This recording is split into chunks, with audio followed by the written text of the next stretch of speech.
Hello students, स्वागत है आप लोगों का मुख्यमंत्री अभ्युदय योजना के यूट्यूब चैनल पर। और मैं दीपक सिंह, आप लोग मेरे साथ आज कवर करेंगे एक बिल्कुल नया टॉपिक। आज से हम लोग स्टार्ट करेंगे आर्ट एंड कल्चर का टॉपिक हमारे यूपीएससी वाले दोस्तों के लिए। तो आर्ट एंड कल्चर यानी कला एवं संस्कृति इस समय काफ़ी ज़्यादा पूछा जाने वाला टॉपिक में से है। ये आपके जीएस के पेपर फर्स्ट में जो हिस्ट्री वाला पोर्शन है उसी के साथ कला और संस्कृति भी उसी के साथ ही पूछा जाता है। ठीक है, तो जीएस का जो पेपर फर्स्ट है उसका टॉपिक है ये। मेंस की अगर बात करें, रही बात प्रीलिम्स की, तो प्रीलिम्स में भी इसको इतिहास के साथ मिलाकर के ही पूछा जाता है। ठीक है, जो आपका एंशिएंट हिस्ट्री वाला पोर्शन है उसको और आर्ट एंड कल्चर को साथ में मिलाकर पूछ लिया जाता है। तो वैसे ये जो आज का हमारा जो टॉपिक है इंडियन रिलीजन, ये आर्ट एंड कल्चर का ही सब्जेक्ट है। इसको एंशिएंट हिस्ट्री से कुछ मेडिवल हिस्ट्री से मिलाकर के इससे क्वेश्चन पूछे जा सकते हैं। तो आज हम लोग स्टार्ट करते हैं। तो हमारा टॉपिक है इंडियन रिलीजन यानी भारतीय धर्म। तो अब एक्चुअल में भारतीय धर्म या अगर धर्म की बात करें तो एक्चुअल में धर्म है क्या। ठीक है, अगर हम धर्म की बात करते हैं तो एक्चुअल में धर्म है क्या।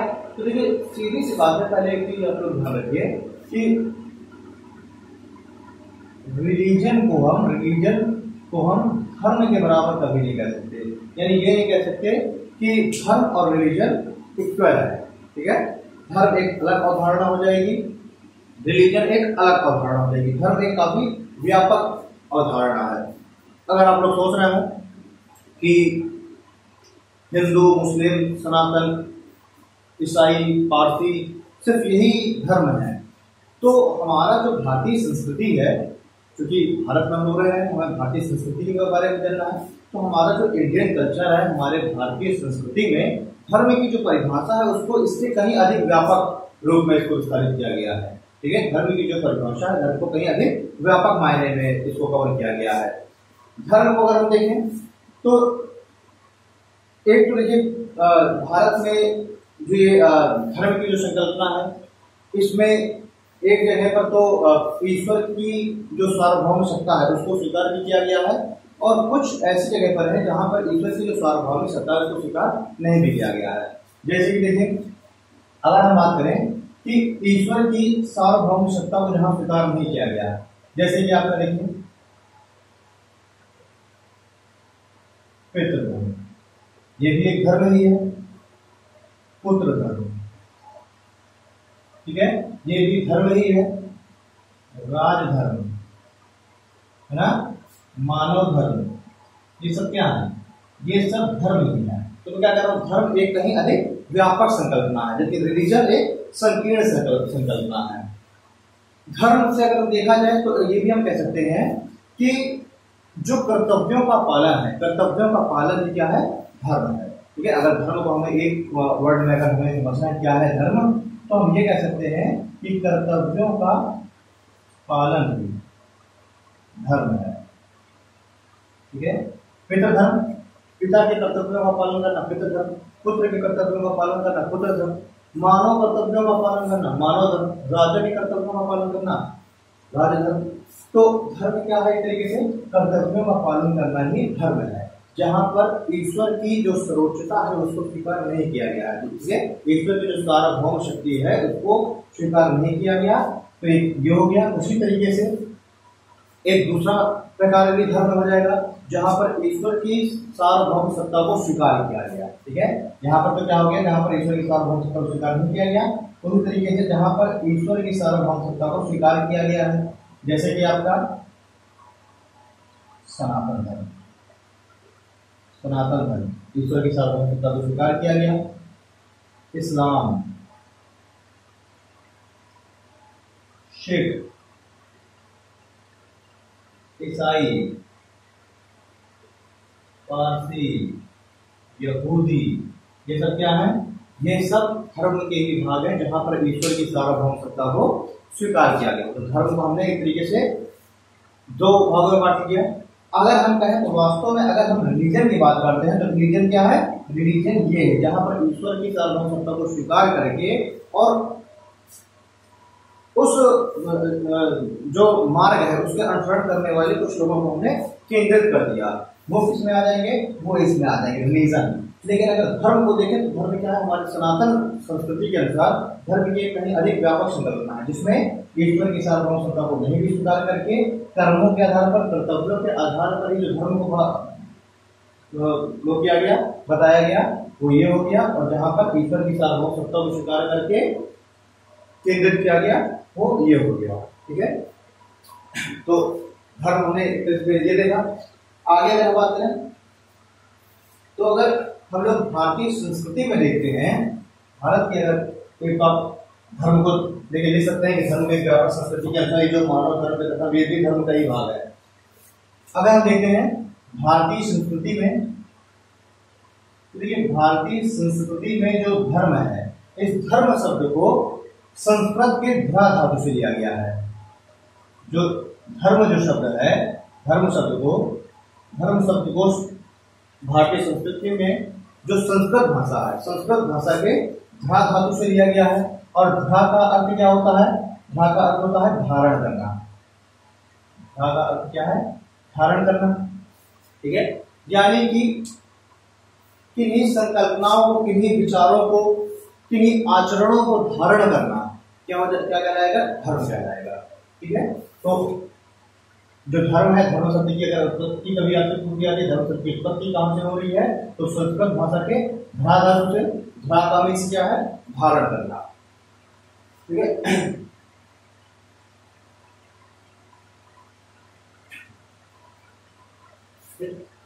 अब जो धर्म है, तो देखिए धर्म जो है किसी भी क्षेत्र विशेष की, हमारे धातु का तात्पर्य क्या हो गया, धारण करना, और वही धा धातु से बना धर्म। तो धर्म के अंतर्गत क्या हो जाएगा कि किसी भी क्षेत्र विशेष की जो रीति रिवाजें हैं, जो परंपराएं हैं, जो आचरण हैं, ठीक है, उन सभी को, लोगों की जो मान्यताएं हैं, उनको धारण करना, वही क्या कहलाएगा, धर्म कहलाएगा। तो धर्म का तात्पर्य क्या हो जाएगा, किसी क्षेत्र विशेष की मान्यताएं, आचरण, रीति रिवाज आदि को धारण करना, क्या कहलाएगा, धर्म कहलाएगा। ठीक है, एक तरीके से जैसे मैंने बताया कि जहां पर ईश्वर की सार्वभौम सत्ता को स्वीकार नहीं किया गया है, वहां पर जब धर्म को कैटेगराइज किया गया, तो वहां पर कर्तव्य के आधार पर धर्म को बताया गया। जहां पर ईश्वर की सार्वभौम सत्ता को स्वीकार करके धर्म को रिलीजन में बांटा गया, वहां पर क्या हो जाएगा, वहां पर धर्म की परिभाषा कर जाएगी किसी क्षेत्र विशेष की मान्यताएं, आचरण, वहां की रीति रिवाजें आदि को स्वीकार करना, आदि को धारण करना, और उसी के अनुसार फिर आचरण करना, वो धर्म हो जाएगा। जैसे मैंने आपको बताया, सिख, ईसाई, इस्लाम, सनातन। तो आपने दो तीन चीजें आपको याद रखनी है यहाँ पर। एक ध्रा धातु से लिया गया, ध्रा धातु का मतलब क्या होता है, धारण करना। तो किसी क्षेत्र विशेष की जो मान्यताएं हैं, रीति रिवाज, जो आचरण है लोगों का, उनको सब कुछ समेकित करके और उन सभी लोगों के समुदाय को हमने एक धर्म के रूप में हमने कर दिया। अब जो दोस्तों जो धर्म है, तो धर्म सीधे सीधे किसी भी स्थान की भौगोलिक जो परिस्थितियां हैं उससे संबंधित होता है। ठीक है,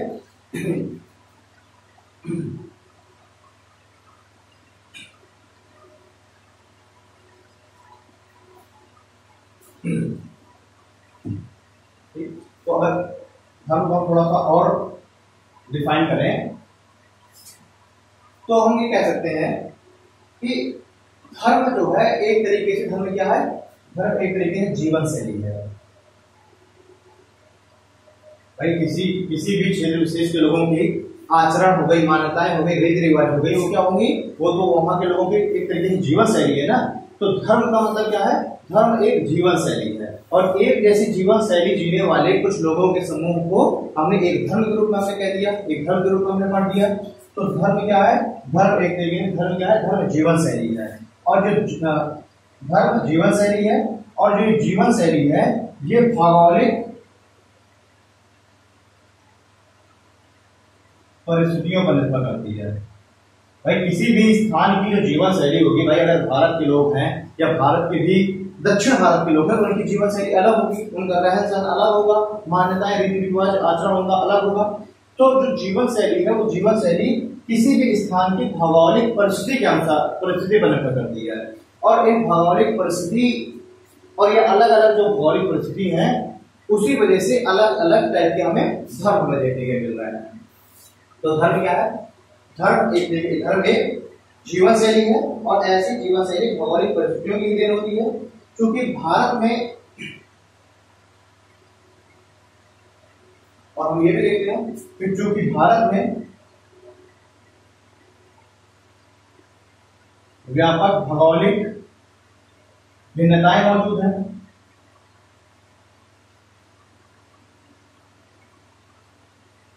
क्योंकि भारत में व्यापक भौगोलिक भिन्नताएं मौजूद हैं, इसी कारण से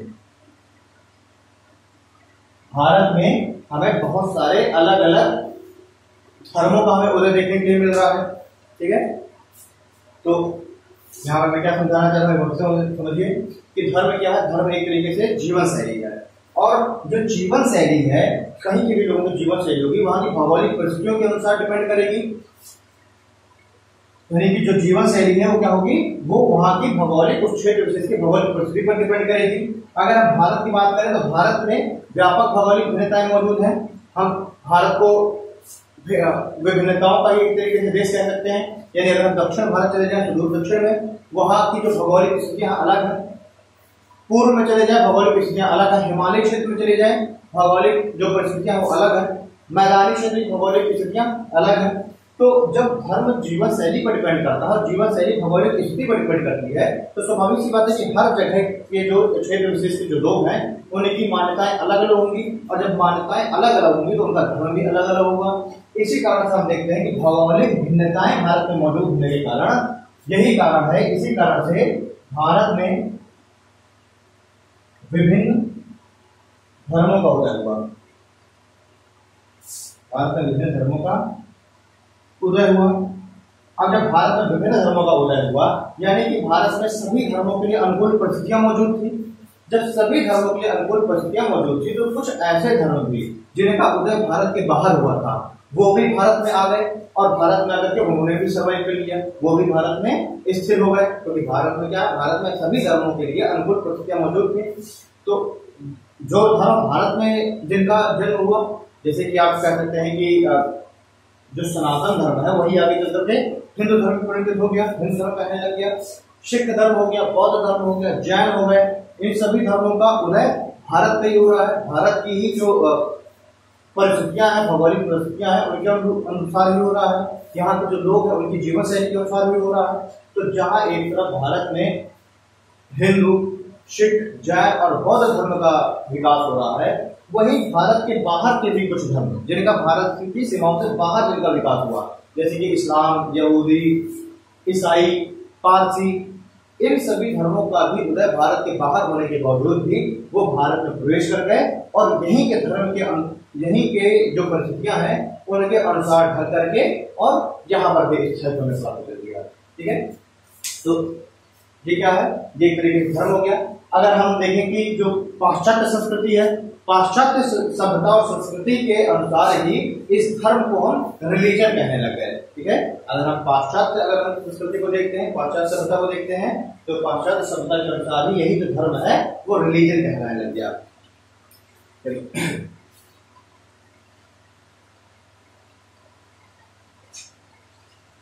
तो हमने देख लिया जहां एक तरफ भारत में भी बहुत सारे धर्मों का उदय हो रहा है, वहीं भारत के बाहर भी उदय होने वाले धर्म भारत में प्रवेश कर गए, और यहीं के धर्मों के अनुसार ही वो बिल्कुल से यहीं की परिस्थितियों के अनुसार वो ढल गए।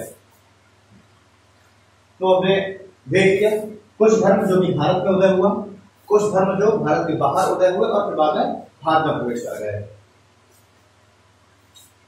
तो सबसे पहले हम लोग मुख्य धर्मों को देखते हैं कि हमें किन किन धर्मों को पढ़ना है।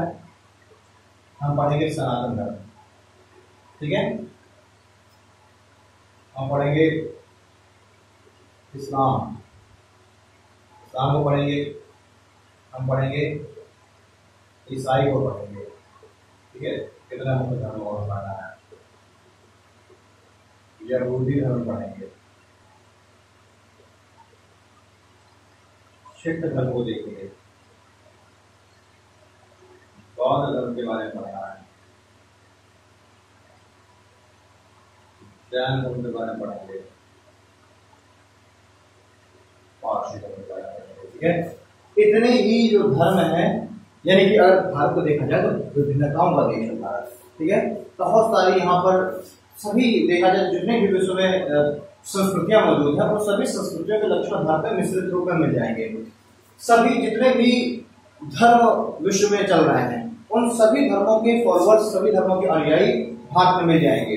ठीक है, तो भारत में हम देख सकते हैं कि ये सभी धर्म भारत में हमको स्वाभाविक रूप से मिलेंगे। इनमें से अगर हम कहें तो जैसे बौद्ध हो गया, जैन हो गया, सिख हो गया, सनातन धर्म हो गया। यही सनातन धर्म ही कालांतर में जाकर के हिंदू धर्म कहने लग गया, गुप्त काल से जाकर के। इनका उदय भारत की सीमाओं के भीतर हो रहा है। वही इस्लाम, ईसाई, यहूदी, पारसी, इन धर्मों का उदय भारत की सीमाओं के बाहर हो रहा है। तो हम लोग एक एक धर्म के बारे में हम लोग यहाँ पर पढ़ेंगे।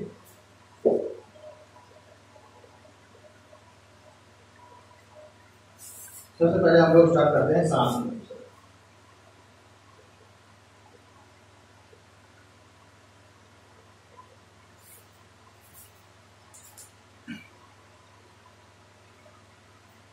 देखिए, जो सनातन धर्म है, मैं आपको बता रहा हूं पहले से भी कि वर्तमान में प्रचलित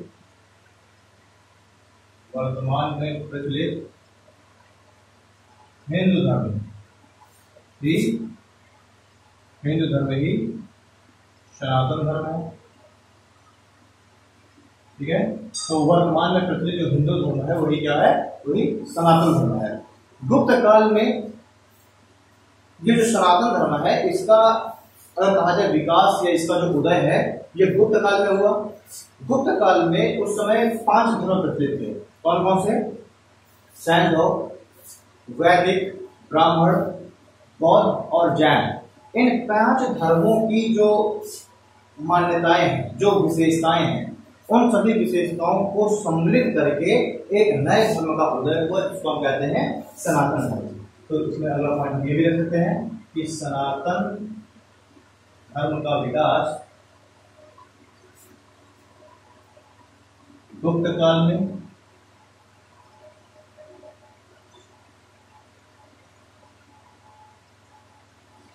वैदिक, ब्राह्मण, सैंधव, बुद्ध और जैन, इन 5 धर्मों को मिला करके, इन 5 धर्मों की जो विशेषताएं हैं उनको समेकित करके और सनातन धर्म का विकास हुआ। तो यहां से कई क्वेश्चन पूछ सकता है, सनातन धर्म का विकास कब हुआ? तो गुप्त काल में हुआ। किन धर्मों की जो विशेषताएं हैं, मान्यताएं हैं, उनको मिलाकर के सनातन धर्म का विकास हुआ? तो वैदिक, ब्राह्मण, सैंधव, बुद्ध और जैन धर्म की विशेषताओं को मिलाकर के, उसकी जो शिक्षाएं हैं, उनकी जो अच्छी चीजें हैं, उन सभी को मिला करके और सनातन धर्म का विकास हुआ। ठीक है,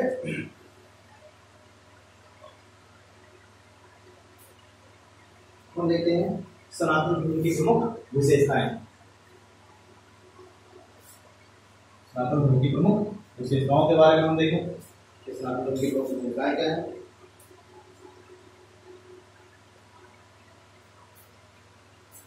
सनातन धर्म की प्रमुख विशेषताएं, देखिए, जो सनातन धर्म है, सनातन धर्म में प्रमुख 4 लक्षणों को स्वीकार किया गया है। ठीक है, सनातन धर्म के अंतर्गत प्रमुख 4 लक्षणों को स्वीकार किया गया है और इन 4 लक्षणों को पुरुषार्थ के रूप में स्वीकार किया गया है। ठीक है, ये जो सनातन धर्म है, सनातन धर्म में 4 लक्षणों को स्वीकार किया गया है। सनातन धर्म के 4 लक्षण कौन कौन से हो जाएंगे? तो 4 लक्षण हो जाएंगे धर्म, कर्म, काम और मोक्ष।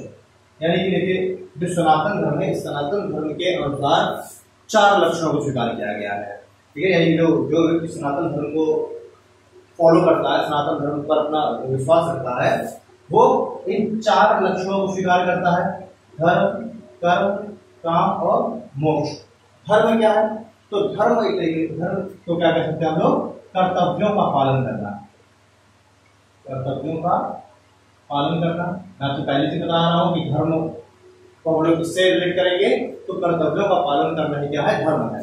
जैसे कि महात्मा गांधी ने भी धर्म की परिभाषा दी है कि नीति के अनुसार कर्तव्यों का पालन करना ही धर्म है और मानवता ही सबसे बड़ा धर्म है। महात्मा गांधी ने कहा था कि नीति के अनुसार ही अनुसरण करना, आचरण करना, कर्तव्यों का पालन करना ही धर्म है और अपने कर्तव्यों का पालन करने से बड़ा कोई धर्म नहीं है, महात्मा गांधी के विचार से। तो कर्तव्यों का पालन करना क्या हो जाएगा, धर्म। कर्म की अगर हम बात करें, धर्म में तो यही हो जाएगा, कर्म में यही हो जाएगा, धर्म और कर्म। धर्म के बाद अर्थ, ठीक है, धर्म अर्थ काम मोक्ष।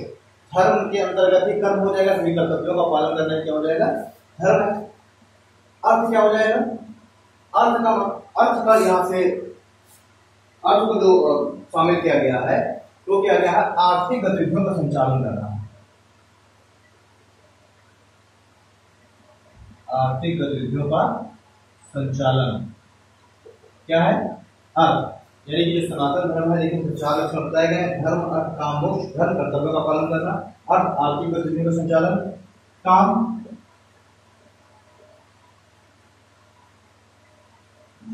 काम क्या हो जाएगा, यानी कि वंश का प्रसार करना, ठीक है, वंश बढ़ाना क्या हो जाएगा, काम। मोक्ष क्या हो जाएगा, मोक्ष हो जाएगा कि लेकिन प्रत्येक जो धर्म है, प्रत्येक धर्म अंततः जो है वो मोक्ष के रास्ते में ले जाने की बात करता है।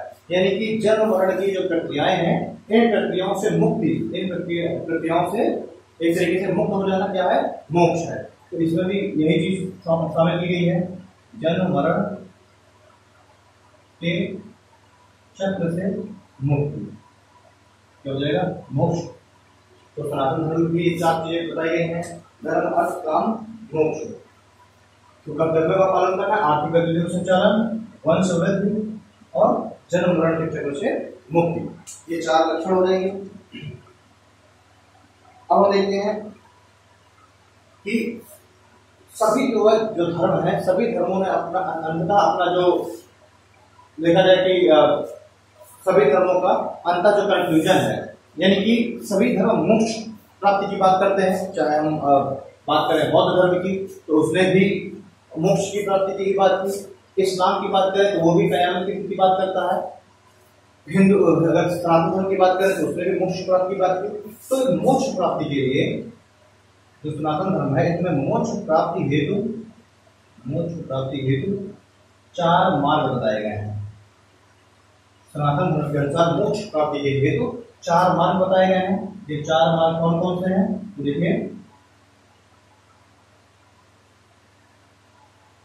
अगर मोक्ष प्राप्ति है तो सनातन धर्म में जो 4 मार्ग बताए हैं, 4 मार्ग कौन कौन से हैं, तो देखिए 4 मार्गों में अगर हम देखें तो पहला हो गया ज्ञान मार्ग,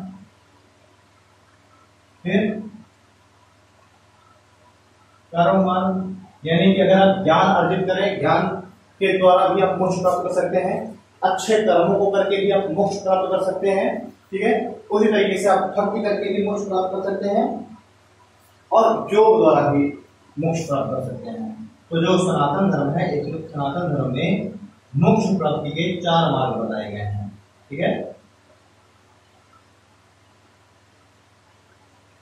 सनातन धर्म में मोक्ष प्राप्ति के 4 मार्ग बताए गए हैं, ज्ञान मार्ग, कर्म मार्ग, योग मार्ग और भक्ति मार्ग, जिसमें से सबसे सरल मार्ग माना गया है भक्ति मार्ग को। इसलिए हम देखते हैं कि जब हम यूनिवर्सिटी में पढ़ते हैं, भक्ति आंदोलन को देखते हैं, तो उसमें भक्ति आंदोलन के बहुत सारे जो प्रणेता थे, उन्होंने भक्ति मार्ग के द्वारा ही मोक्ष प्राप्ति की बात की है। वही शंकराचार्य की अगर बात करें तो शंकराचार्य ने ज्ञान मार्ग को प्रोत्साहित करने का प्रयास किया है। उन्होंने कहा है कि अगर आप वेदों को, पुराणों को पढ़ते हैं तो ज्ञान प्राप्त करके भी मोक्ष प्राप्त किया जा सकता है। ज्ञान मार्ग हो गया, कर्म मार्ग हो गया, योग मार्ग और भक्ति मार्ग, जिसमें से सबसे जो सरल मार्ग माना गया है मोक्ष प्राप्ति का, वो क्या है, उसे भक्ति मार्ग माना गया है। यहाँ पर हमने देखे पहले सनातन धर्म के 4 लक्षण, धर्म, अर्थ, काम और मोक्ष। धर्म क्या है, कर्तव्यों का पालन करना, अर्थ क्या है, आर्थिक गतिविधियों का संचालन करना, काम क्या हो जाएगा, वंश वृद्धि और मोक्ष जन्म मरण के चक्र से मुक्ति। और मोक्ष प्राप्ति के भी 4 मार्गों को बताया गया है सनातन धर्म के अंतर्गत। कौन कौन से 4 मार्ग, ज्ञान के आधार पर मोक्ष, कर्म के आधार पर मोक्ष, योग के आधार पर मोक्ष और भक्ति के आधार पर मोक्ष। जिसमें से सबसे जो कठिन मार्ग है उसे कहा गया है कर्म के आधार पर, और सबसे जो सरल मार्ग बताया गया है मोक्ष का उसे बताया गया भक्ति मार्ग। ठीक है, ये हो जाएगा सबसे कठिन मार्ग भक्ति का, कर्म का मार्ग, और सबसे सरल मार्ग क्या हो जाएगा भक्ति का मार्ग। तो हमने 4 लक्षण देखे, मोक्ष प्राप्ति के 4 हमने मार्ग देखे सनातन धर्म के। आगे देखते हैं।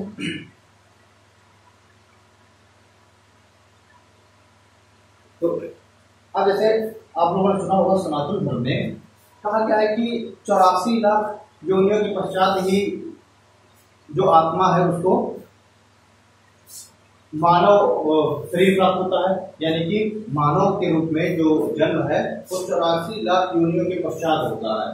तो यही ये जो जन्म मरण की जो प्रक्रिया है, जन्म मरण का जो पूरा सर्किल है कि अब आत्मा पहले एक जीव के रूप में पृथ्वी पे आई, उसके बाद फिर वो दूसरे जीव के रूप में, इस तरीके से 84 लाख योनियों को बदलने के बाद फिर मानव रूप में। तो ये जो एक साइकिल है पूरा, इस साइकिल की समाप्ति, इस साइकिल को खत्म करना यही क्या है मोक्ष।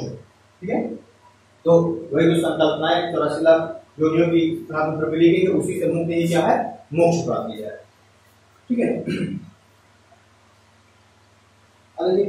जो हिंदू धर्म है, हिंदू धर्म के अंतर्गत 4 आश्रम की भी बात की गई है। देखिए यहाँ से क्वेश्चन आपको लग रहा होगा कि क्या बता रहे हैं, बट यहाँ से क्वेश्चन विशेष वगैरह में आराम से पूछता है कि हिंदू धर्म के अंतर्गत, सनातन धर्म के अंतर्गत किन 4 आश्रमों के बारे में बताया गया है, या फिर मोक्ष प्राप्ति के किस मार्ग के बारे में बताया गया है, शंकराचार्य ने मोक्ष प्राप्ति के किस मार्ग की बात की है। ठीक है, तो ये सब चीजें यहाँ से पूछे जा सकते हैं। 4 आश्रम सनातन धर्म के अंतर्गत कौन कौन से हैं? 4 आश्रम अगर हम देखें, पहला ब्रह्मचर्य आश्रम, दूसरा गृहस्थ आश्रम, तीसरा क्या हो जाएगा वानप्रस्थ आश्रम, और चौथा संन्यास आश्रम। ये सनातन धर्म में 4 आश्रमों की बात की गई है, और ये जो चारों आश्रम हैं इनको 25-25 वर्ष का कहा गया है। मेरी चारों आश्रम की जो सीमा है उसको 25 वर्ष कहा गया है, यानी कहा गया है कि शुरुआत की जो 25 वर्ष हैं जन्म से वो ब्रह्मचर्य आश्रम में होंगे। फिर अगले अगर 0 से 25 वर्ष देखें, 0 से 25 वर्ष ब्रह्मचर्य आश्रम, 25 से 50 वर्ष गृहस्थ, 50 से 75 वर्ष को कहा गया है वानप्रस्थ, और 75 से 100 वर्ष की अवस्था को कहा गया है संन्यास। ठीक है, तो 4 आश्रमों की बात की गई सनातन धर्म के अंतर्गत, 4 हमने आश्रम देख लिए। अब सनातन धर्म की कुछ अन्य विशेषताएं या मान्यताओं की बात करेंगे। तो देखिए जो सनातन धर्म है, सनातन धर्म एक तो बहुदेववाद का समर्थन करता है। सनातन धर्म पहले तो देखेंगे हम बहुदेववाद का समर्थन करता है। वहीं अगर देखें तो सनातन धर्म कर्मकांड और मूर्ति पूजा का भी समर्थन करता है। मूर्ति पूजा का समर्थन,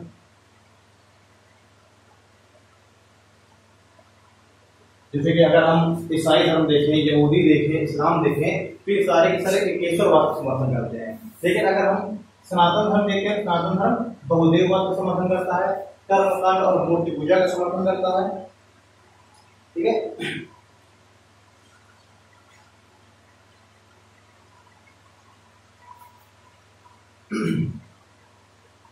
अवतारवाद का समर्थन करता है। ठीक है, पुनर्जन्म का समर्थन करता है।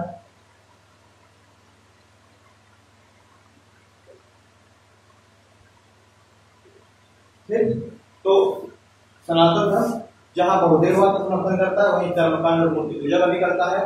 पुनर्जन्म पर भी विश्वास का समर्थन करता है। अवतारवाद की जो संकल्पना है उसका भी समर्थन करता है। तो हम एक एक बात करेंगे क्या होता है बहुदेववाद, कर्मकांड, मूर्ति पूजा, अवतारवाद और पुनर्जन्म। लेकिन जब हम बहुदेववाद की बात करते हैं तो सनातन धर्म के अंतर्गत 33 करोड़ देवी देवताओं की बात की गई है। इसमें 33 करोड़ देवी देवताओं की बात की गई है। ठीक है, इसमें 33 करोड़ देवी देवताओं की संकल्पना उस पर विश्वास किया गया है। इसमें कहा गया है कि इसमें जो इष्ट देव है, जो ईश्वर है, उसके पुरुष और स्त्री दोनों ही रूपों की यहाँ पर बात की गई है। यहाँ पर जहाँ एक तरफ पुरुष देवताओं की भी पर भी विश्वास किया गया है, उसकी संकल्पना को भी धारण किया गया है। वहीं जो स्त्री देवियां हैं उनकी संकल्पनाओं पर भी भरोसा किया गया है, उनको भी माना गया है। अगर हम पुरुष देवताओं की बात करें तो जो पुरुष देवता हैं, पुरुष देवताओं को जीवन आधारित माना गया है। ठीक है, जो पुरुष देवता है उनको,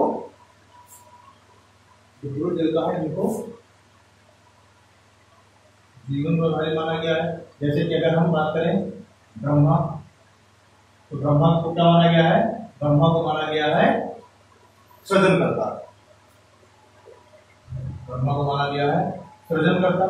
वहीं विष्णु को अगर देखें तो विष्णु को माना गया है पालनकर्ता, और अगर शिव को बात करें तो शिव को माना गया है संहारकर्ता।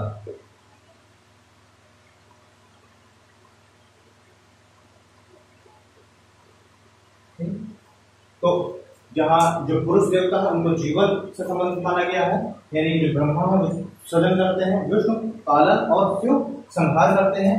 वहीं जो स्त्री देवियां हैं, स्त्री देवियों को जीवन की आवश्यकताओं से रिलेट किया गया है।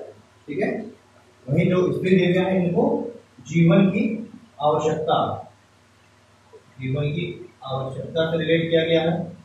जैसे कि अगर हम बात करें सरस्वती, तो सरस्वती को विद्या की देवी माना गया, लक्ष्मी को धन की देवी माना गया, और दुर्गा को शक्ति की देवी माना गया। ठीक है, तो जहां एक और जो पुरुष देवता हैं उनको जीवन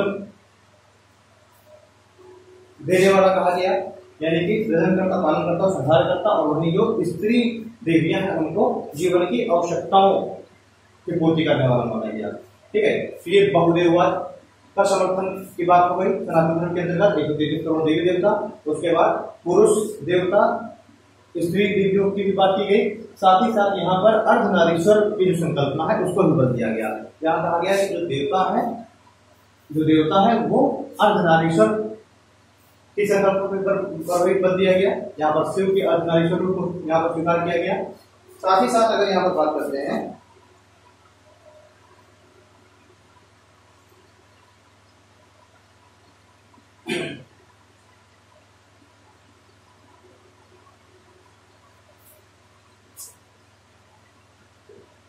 ठीक है, साथ ही अगर यहाँ पर अगर बात करते हैं तो हम देखें कि यहाँ पर अवतारवाद को भी समर्थन दिया गया है।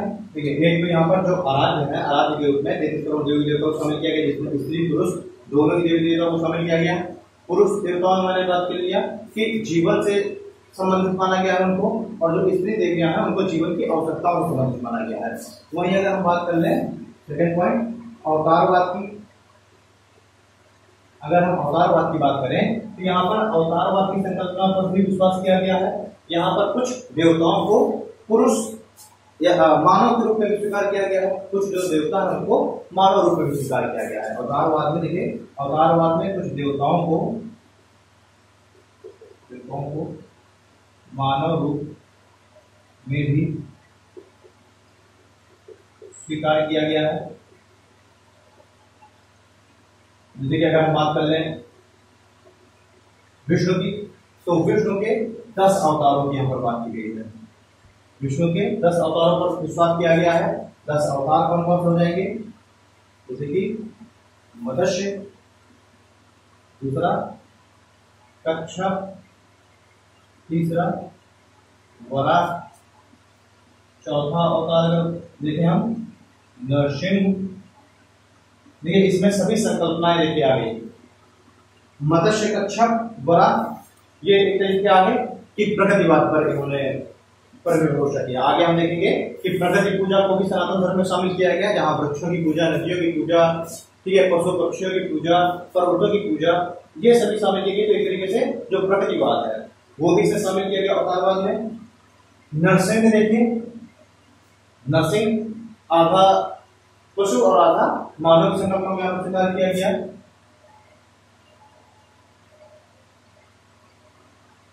वामन,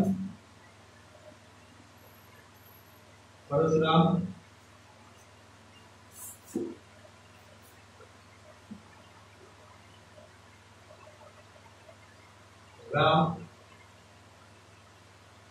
कृष्ण, बुद्ध और कल्कि।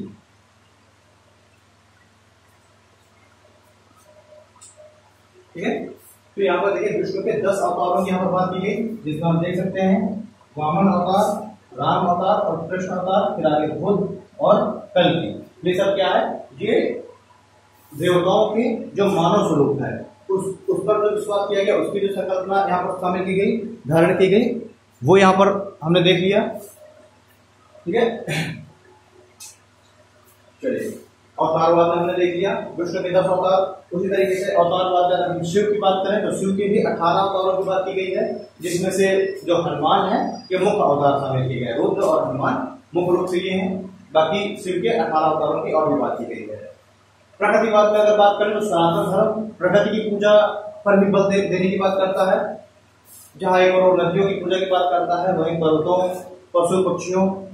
ठीक है, यानी कि एक तरीके से जो प्रकृति है, प्रकृति की पूजा पर बल दिया सनातन धर्म में। ये भी आप देख सकते हैं, अगर आपसे कोई पूछा जाता है कि कौन सा धर्म प्रकृति की पूजा पर बल देता है तो सनातन धर्म।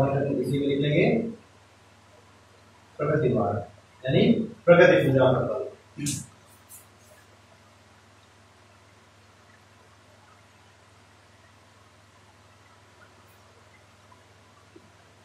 बहुदेववाद हमने देख लिया, इसमें अवतारवाद देख लिया, जिसमें हमने कृष्ण के अवतार देखे, शिव के यहाँ पे अवतारों पर विश्वास किया गया है, 18 अवतार शिव के लिए है। वही सनातन धर्म के अंतर्गत प्रकृति पूजा को शामिल किया गया है, तो वही सनातन धर्म के अंतर्गत आत्मा की अमरता पर विश्वास किया गया है, आत्मा की अमरता पर विश्वास किया गया है। ठीक है,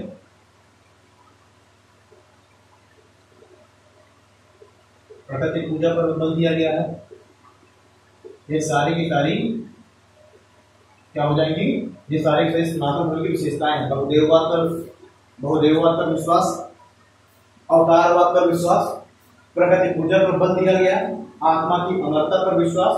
ठीक है, आगे भी 2 पॉइंट्स हैं, उनको भी हम देखते हैं।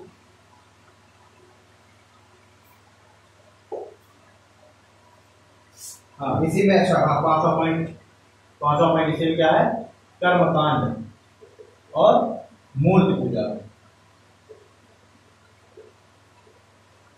कर्मकांड है मूर्ति पूजा पर विश्वास, ये 5वां पॉइंट हो जाएगा विशेषताओं में। बहुदेववाद, अवतारवाद, प्रकृति पूजा पर बल, आत्मा की अमरता पर बल दिया गया, ईश्वर आत्मा की अमरता पर विश्वास। सनातन धर्म में कहा गया कि आत्मा अजर अमर है, वो नष्ट नहीं होती, बल्कि एक शरीर से दूसरे शरीर में जाती है। तो यही आत्मा का एक शरीर से दूसरे शरीर में न जाना, यानी कि ये जो उसका जो साइकिल है, चक्र है, उसकी समाप्ति को ही मोक्ष कहा गया है। ठीक है, यानी जो 84 योनियों की, जो 84 लाख योनियों की संकल्पना लाई गई है, वो यही आत्मा की अमरता से संबंधित है। कर्मकांड और मूर्ति पूजा पर विश्वास, ये भी सनातन धर्म की विशेषता हो गई। ठीक है, अब इसी में अगर हम देखें तो हिंदू धर्म के अंतर्गत बहुत सारे धार्मिक ग्रंथों पर भी भरोसा किया गया है, बहुत सारे धार्मिक ग्रंथ शामिल किए गए हैं। धार्मिक ग्रंथ भी आपसे पूछा जा सकता है, तो इन धार्मिक ग्रंथों में अगर हम बात करें, देखिए रामायण, महाभारत, गीता, वेद, पुराण, उपनिषद, ये सब क्या हो जाएंगे, ये सब सनातन धर्म से संबंधित जो धार्मिक ग्रंथ हैं वो है। जैसे कि अगर आगे हम इस्लाम धर्म में देखेंगे तो वहां पर हदीस की बात करेंगे, कुरान की बात करेंगे, ईसाई में हम बाइबल की बात करेंगे। ठीक है, क्रिश्चियन में हम ओल्ड टेस्टामेंट की बात करेंगे। तो ये सब हो जाएगी रामायण, महाभारत, गीता, वेद, पुराण, उपनिषद हो जाएंगे, ये सनातन धर्म के धार्मिक ग्रंथ हो गए जो शामिल किए गए। ठीक है, फिर हम कुछ और चीजें देखते हैं।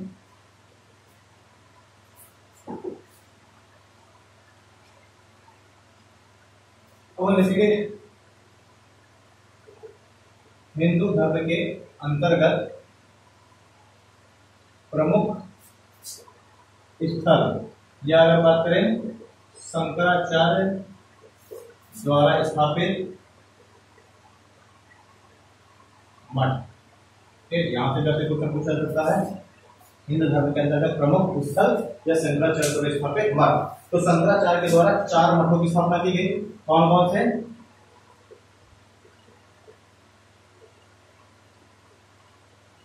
श्रृंगेरी हो गया, पुरी हो गया, यानी भारत के चारों कोनों पर 4 मठों की स्थापना की गई। जैसे कि पूर्व में अगर हम देखें तो पुरी हो गया, दक्षिण में देखें श्रृंगेरी, पश्चिम में देखें तो द्वारका, और अगर हम उत्तर में देखते हैं तो बद्रीनाथ। ठीक है, तो शंकराचार्य के द्वारा स्थापित 4 मठ श्रृंगेरी, पुरी, द्वारका और बद्रीनाथ ये सनातन धर्म के या हिंदू धर्म के से संबंधित प्रमुख स्थल है। वही हम अगर बात करते हैं हिंदू धर्म से संबंधित, सनातन या हिंदू धर्म से संबंधित 4 धाम, हिंदू धर्म से संबंधित अगर हम 4 धामों को देखें, 4 धाम कौन कौन से हैं?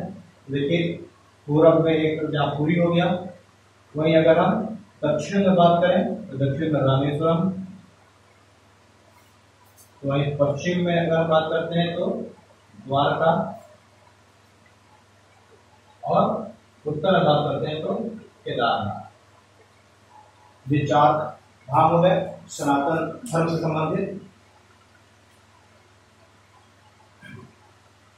ठीक है, सनातन धर्म से संबंधित 4 धाम हो गए। वही जो है उत्तराखंड में भी 4 धाम माने गए हैं। उत्तराखंड के 4 धाम, उत्तराखंड के 4 धामों की बात करेंगे तो कौन कौन हो जाएंगे? यमुनोत्री,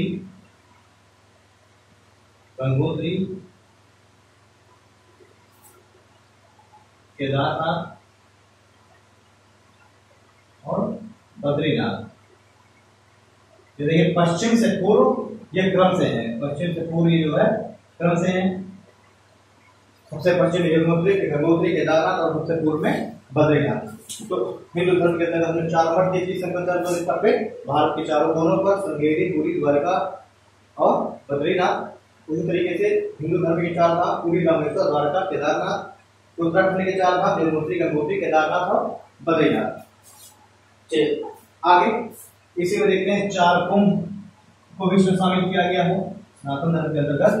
4 जो है कुंभ है, उनको भी काफी मान्यता दी गई है। 4 कुंभ सनातन धर्म के अंतर्गत मान्यता प्राप्त 4 कुंभ कौन कौन से हैं? देखिए, एक हो जाएगा प्रयागराज, यहाँ पर गंगा यमुना का संगम हो जाएगा, यानी कि नदियों के संगम, यानी यहाँ पर देखिए नदियों की महत्ता को बताया गया है कि नदियों के संगम पर ही कुंभ की संकल्पना की गई है। प्रयागराज, गंगा यमुना संगम, हरिद्वार गंगा नदी पर, ठीक है,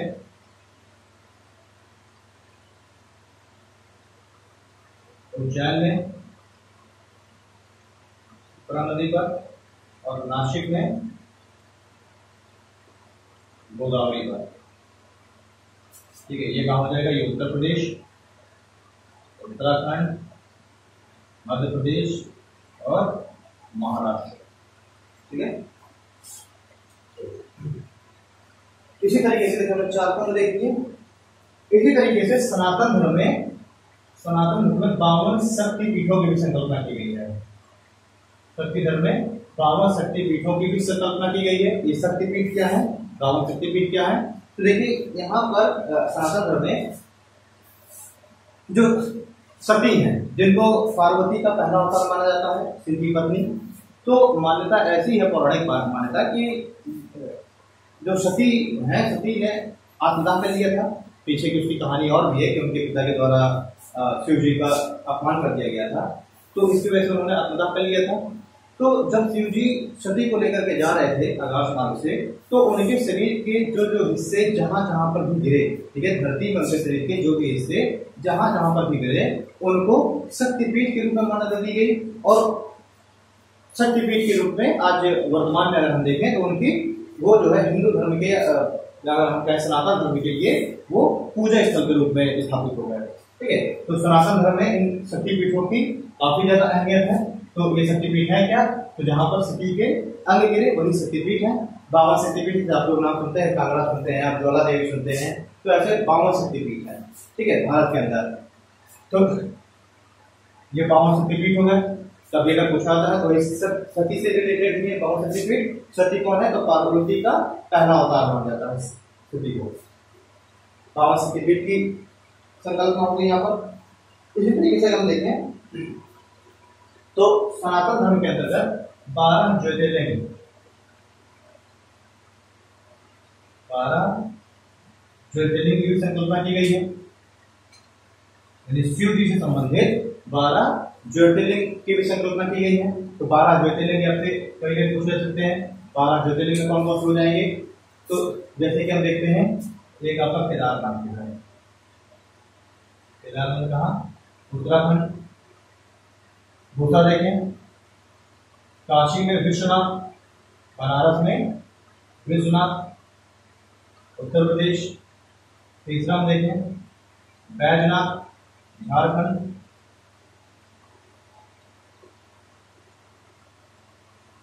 ठीक है, केदारनाथ हो गया, विश्वनाथ हो गया, बैजनाथ हो गया।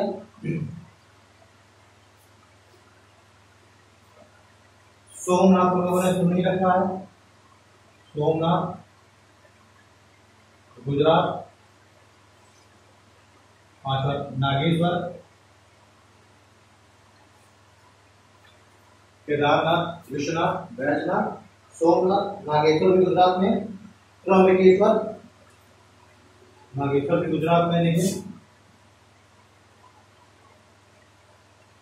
छठवां त्र्यंबकेश्वर कहां पर? महाराष्ट्र में।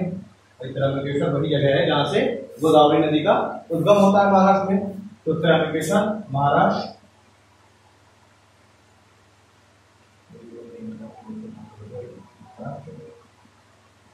महाकालेश्वर, महाकालेश्वर कहाँ? मध्य प्रदेश। मध्य प्रदेश के उज्जैन में महाकालेश्वर हो गया।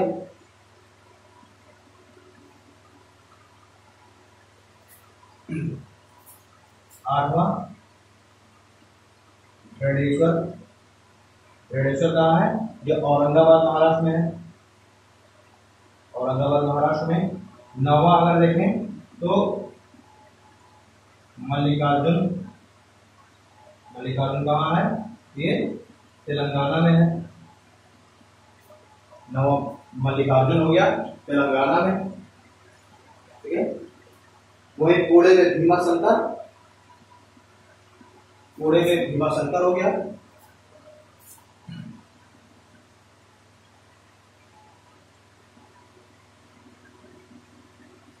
भीमा शंकर पुणे में।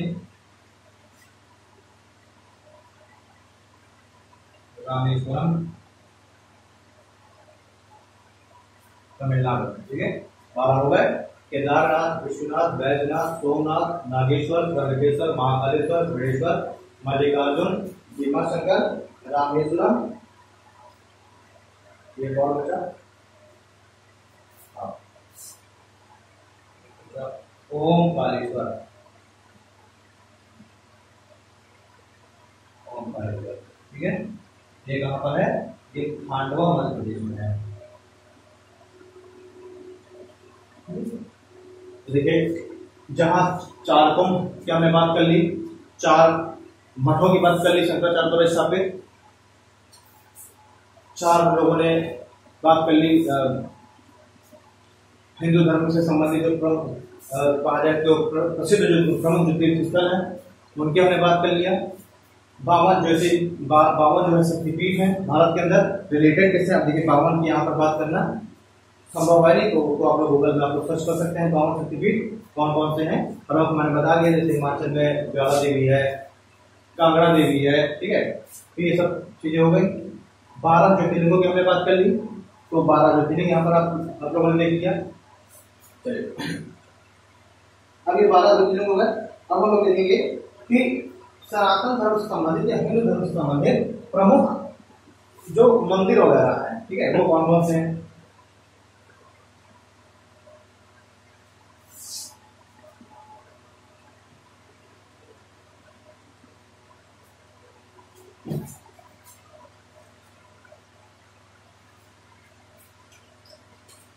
प्रमुख हम लोग अब यहाँ पे देखते हैं प्रमुख मंदिरों में।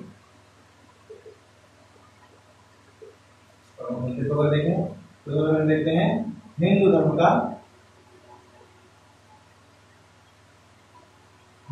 का प्रथम मंदिर कौन सा है?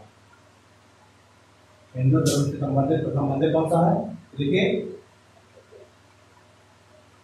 दशावतार मंदिर। कहाँ पर है दशावतार मंदिर? ललितपुर उत्तर प्रदेश में। ठीक है, तो हिंदू धर्म का प्रथम मंदिर कौन सा है? दशावतार मंदिर, ललितपुर उत्तर प्रदेश है। ललितपुर के जगह है देवगढ़। वही अगर बात करें हिंदू धर्म से संबंधित सबसे बड़ा मंदिर, हिंदू धर्म का सबसे बड़ा मंदिर कौन सा है? तो देखिए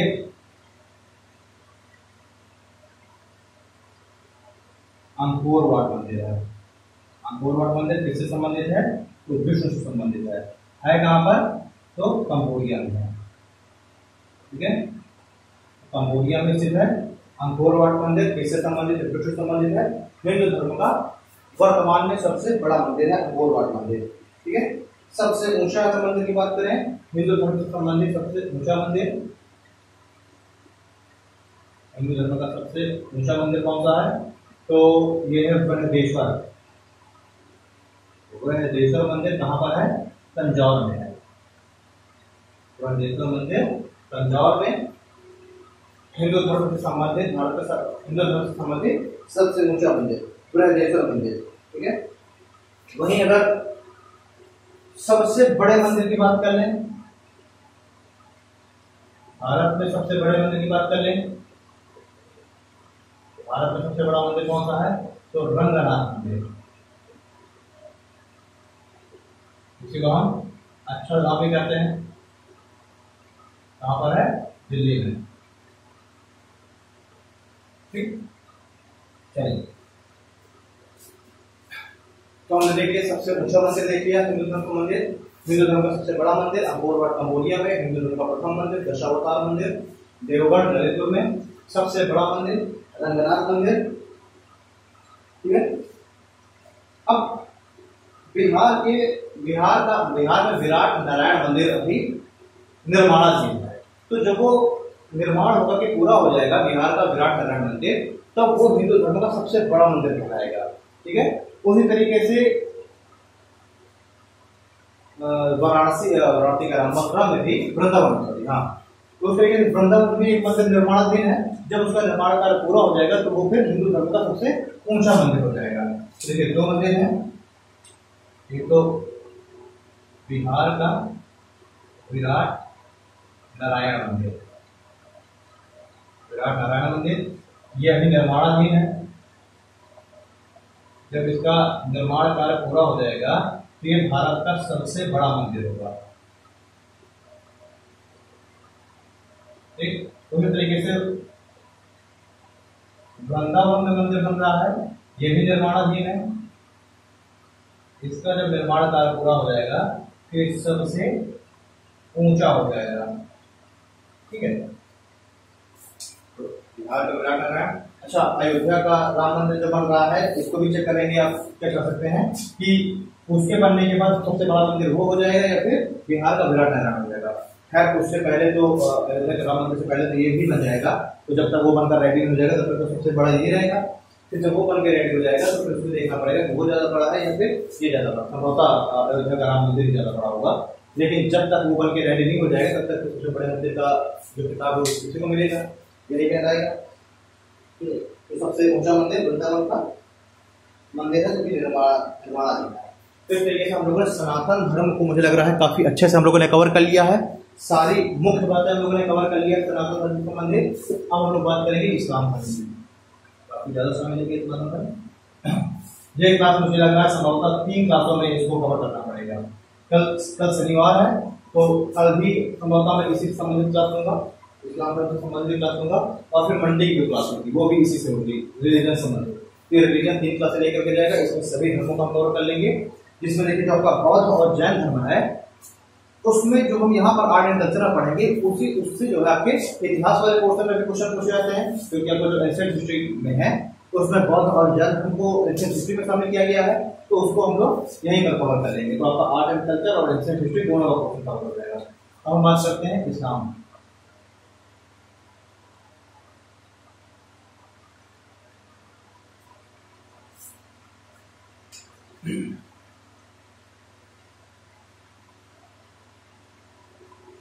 तो देखिए इस्लाम धर्म में कहा गया है कि कुरान के अनुसार इस्लाम का तात्पर्य आत्मसमर्पण से है। ठीक है, इस्लाम जो शब्द है, इस इस्लाम शब्द का तात्पर्य क्या है कि इस्लाम शब्द का तात्पर्य कुरान के अनुसार इस्लाम का तात्पर्य आत्म समर्पण से है। मतलब कि व्यक्ति का, अब ये जो आत्मसमर्पण है ये नहीं कि अपना आत्मसमर्पण करो अपना सरकार की तरह दो, यानी कि व्यक्ति का अपनी इच्छाओं का समर्पण किसके प्रति करना, ईश्वर के प्रति करना। ठीक है, यानी कि जो व्यक्ति है उसका अपनी इच्छाओं का समर्पण ईश्वर की इच्छा के प्रति करना क्या कहलाएगा, आत्मसमर्पण कहलाएगा। ठीक है, तो इस्लाम शब्द का तात्पर्य क्या है, तो कुरान के अनुसार इस्लाम का तात्पर्य है, इस्लाम का तात्पर्य आत्मसमर्पण से है। आत्मसमर्पण का अगर हम तात्पर्य देखेंगे, आत्मसमर्पण का तात्पर्य क्या है, तो व्यक्ति का अपनी इच्छाओं का समर्पण ईश्वर के प्रति। ठीक है, तो इस्लाम का हम लोगों ने शाब्दिक अर्थ देख लिया क्या है। जैसे हमने धर्म का शाब्दिक अर्थ देखा था, धातु यानी कि धारण करना, यानी कि जो भी विचार है, जो भी रीति रिवाज है, परंपराएं हैं, उनको धारण कर लेना क्या कहलाएगा, धर्म कहलाएगा इस्लाम। तो यहाँ हम लोग पुरानी के अनुसार इस्लाम का संतोष है, इच्छाओं का समर्पण ईश्वर के प्रति करना ही इस्लाम है।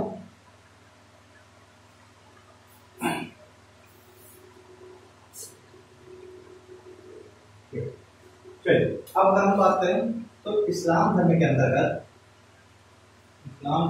अंतर्गत मान्यता ऐसी है, इस्लाम धर्म के अंतर्गत 25 पैगंबर माने गए हैं। यानी इस्लाम धर्म जो है, इस्लाम धर्म के अंतर्गत 25 पैगंबर माने गए हैं। यानी कहा गया है कि अभी हम लोग ये सोचते हैं कि केवल पैगंबर मोहम्मद सल्लल्लाहु अलैहि वसल्लम क्या है, पैगंबर है। पैगंबर क्या होता है, पैगंबर मीन्स होता है नबी, यानी कि देवदूत, यानी कि संदेश का वाहक, जो कि ईश्वर के संदेशों को ला करके और फिर लोगों में प्रचारित करे, लोगों को ईश्वर के संदेशों से जागरूक कराए, बताए, तो वो क्या कराएगा, पैगंबर। ठीक है, यानी पैगाम को लाने वाला मीन्स नबी। तो इस्लाम धर्म के अंतर्गत 25 पैगंबर माने गए हैं। इन 25 पैगंबरों में से 4 मुख्य पैगंबर कौन कौन से हैं, तो इब्राहिम, तो जो इब्राहिम है, देखिए तो इब्राहिम को यहूदी और ईसाइयत में इसी को अब्राहम के नाम से जाना गया है। तो इब्राहिम के बाद मूसा, ईसा और पैगंबर मोहम्मद साहब। ठीक है, ये 4 मुख्य पैगंबर माने गए हैं। इस्लाम के अंतर्गत 25 पैगंबर माने गए हैं। पैगंबर का मीन्स क्या है, पैगंबर का अर्थ होता है, पैगंबर का अर्थ अगर हम देखें तो पैगंबर का अर्थ होता है नबी, यानी कि संदेश वाहक, यानी कि ईश्वर का जो संदेश वाहक, ईश्वर को जो पैगाम देकर के आए उसे हम पैगंबर कहते हैं। 4 पैगंबरों को मुख्य यहाँ पर वो दी गई है, विशेषता दी गई है। 4 मुख्य पैगंबर हैं, इब्राहिम, मूसा, ईसा और पैगंबर मोहम्मद। फिर पैगंबर मोहम्मद हैं, यही कौन है, इन्हीं को अंतिम पैगंबर माना गया है। ठीक है, मोहम्मद साहब को भी अंतिम पैगंबर माना गया है। और सबसे अधिक प्रसिद्ध और सबसे प्रमुख एवं सबसे प्रमुख पैगंबर कौन है, तो पैगंबर मोहम्मद साहब है। पैगंबर मोहम्मद साहब को ही इस्लाम धर्म का जनक कहा गया है, इस्लाम धर्म का जो प्रणेता है पैगंबर मोहम्मद साहब को ही कहा गया है। अभी हम लोग पैगंबर मोहम्मद साहब के बारे में देखेंगे और इस्लाम धर्म के उदय के बारे में कुछ और चीज देखेंगे।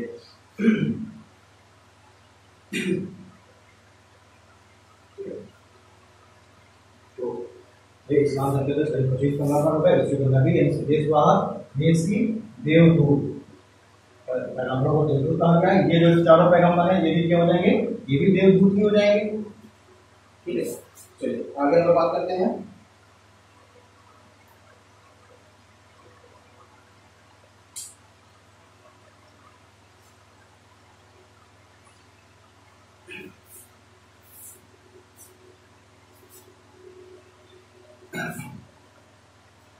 ये हमने 4 मुख्य पैगंबर देख लिए। अभी इन्हीं में से जो यही जो पैगंबर है ना, इब्राहिम, मूसा, ईसा, इन्हीं को हम लोग पढ़ेंगे। ईसाई धर्म में और यहूदी धर्म में इन्हीं को हम लोग पढ़ेंगे। वहां से खुद के भी मुख्य पैगंबर यही है। देखिए, जो कुछ अगर प्रमुख बिंदुओं की बात करें इस्लाम धर्म के, तो जो इस्लाम धर्म है ये एक ईश्वरवाद का भरोसा करता है। एक ईश्वरवाद का विश्वास और ईश्वर के निराकार रूप का विश्वास। ठीक है, यानी कि जैसे हिंदू धर्म में मूर्ति पूजा पर भी को भी शामिल किया गया है, लेकिन इस्लाम धर्म क्या है, एक ईश्वरवाद पर विश्वास करता है, कहता है अल्लाह एक ही है। सनातन धर्म है उसमें 33 करोड़ देवी देवताओं का जिक्र किया गया है।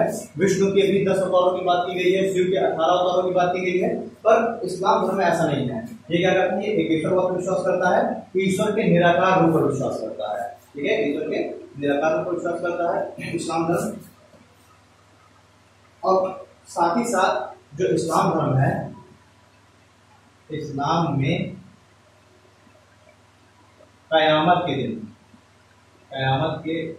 दिन पर विश्वास किया गया है। इस्लाम धर्म में कयामत के दिन पर विश्वास किया गया है और कहा गया है कि कयामत के दिन जो ईश्वर है, ईश्वर सभी के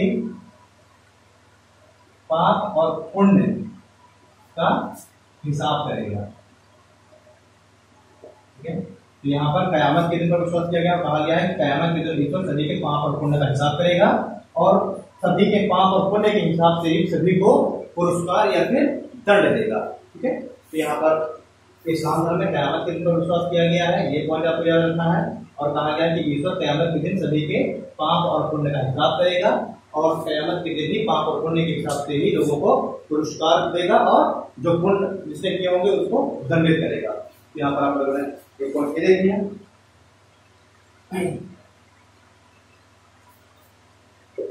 अब हम चलते हैं पैगंबर मोहम्मद साहब को। कुछ चीजें पैगंबर मोहम्मद साहब के से संबंधित पढ़ लें।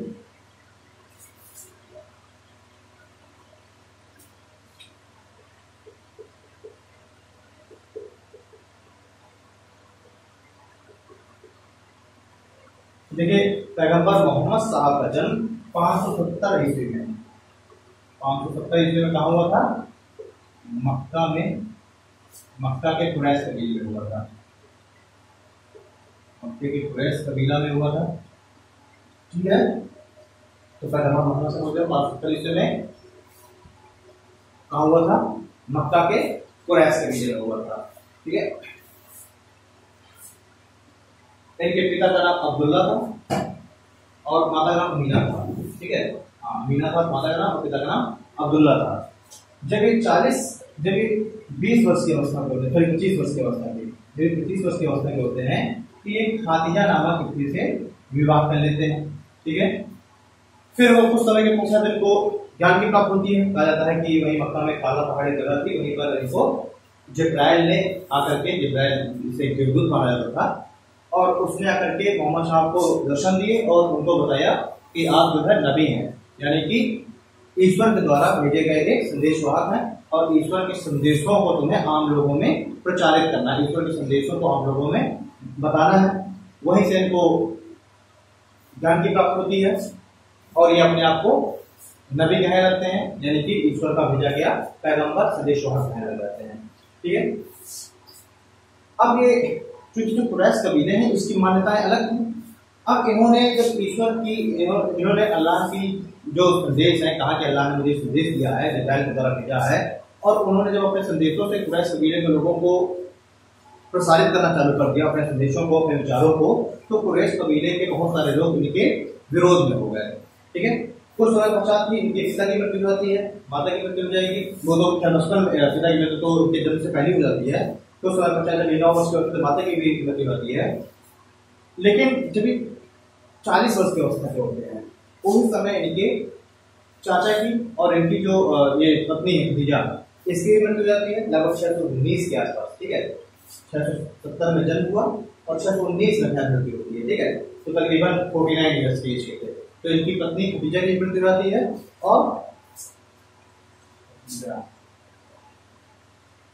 और इनके जो चाचा जो कुरैश कबीले के प्रमुख थे उनकी मृत्यु हो जाती है।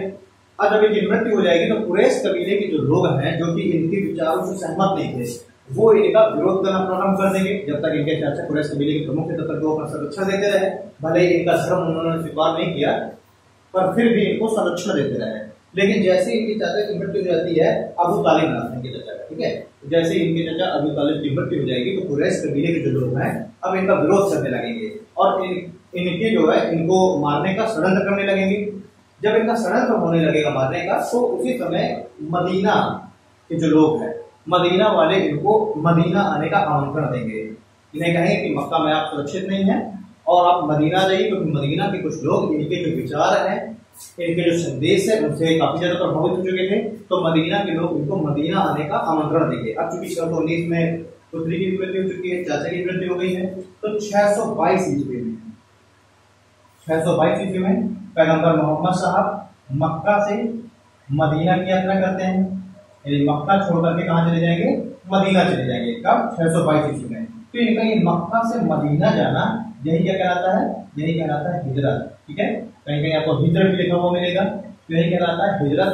तो इनका मक्का से मदीना की यात्रा करना क्या कहलाता है? हिजरत। और यही इनकी जो हिजरत है 622 ईस्वी में, इसी से हिजरी संवत की भी, हिजरी जो संवत है, हिजरी संवत का भी प्रारंभ इसी से माना जाता है। यानी एक इस्लामिक कैलेंडर का निर्माण किया गया। एक जो इस्लाम धर्म जो जिस कैलेंडर को स्वीकार करता है, जिस कैलेंडर के अनुसार अपने रीति रिवाजों को मानता है, वो कौन सा कैलेंडर है? वो है हिजरी संवत। ठीक है, हिजरी संवत है। और ये हिजरी संवत जो कैलेंडर है ये किस डेट से माना जाता है? तो 622 ईस्वी से। ठीक है, तो मक्का से इनका मदीना जाना हिजरत कहलाता है। और इनका मक्का से मदीना जो यात्रा है उसी के आधार पर हिजरी संवत को भी स्वीकार किया गया। हिजरी संवत जो कैलेंडर है उसको भी स्वीकार किया गया। अब ये कहाँ चले जाएंगे? मदीना। वहां पर ये अब अपनी एक सेना संगठित करने लगेंगे। ठीक है, यहाँ अपने जो उपदेश है, अपने जो विचार है, उससे काफी सारे इनके फॉलोअर हो जाएंगे। धीरे धीरे ये अपनी एक सेना स्थापित करेंगे। उस सेना को स्थापित करके फिर ये बाद में जाकर के मक्का में ये आक्रमण करते हैं और मक्का में काफी सारे युद्ध लड़ते हैं। बदरा का युद्ध हो गया, करीब 3 युद्ध लड़ते हैं। ठीक है, और वहां पर ये फिर अपनी जो स्थिति है वो मक्का में भी मजबूत कर लेते हैं। तो एक तो देखिए, दो हमें ध्यान देना है यहाँ पर। एक 622 ईस्वी में उनकी मक्का से मदीना यात्रा क्या कहलाती है? हिजरत। और फिर 629 ईस्वी में, 629 ईस्वी में इनका वापस मदीना से और मक्का की यात्रा करना। मदीना से मक्का की यात्रा करना ये क्या कहलाता है? हज कहलाता है। ठीक है, तो आप 2 पॉइंट्स आपको याद रखने हैं। 622 ईस्वी में इनका मक्का से मदीना जाना हिजरत कहलाया, जिससे हिजरी संवत का संकलन हुआ। और 629 ईस्वी में इनका मदीना से मक्का की यात्रा करना क्या कहलाता है? हज कहलाता है।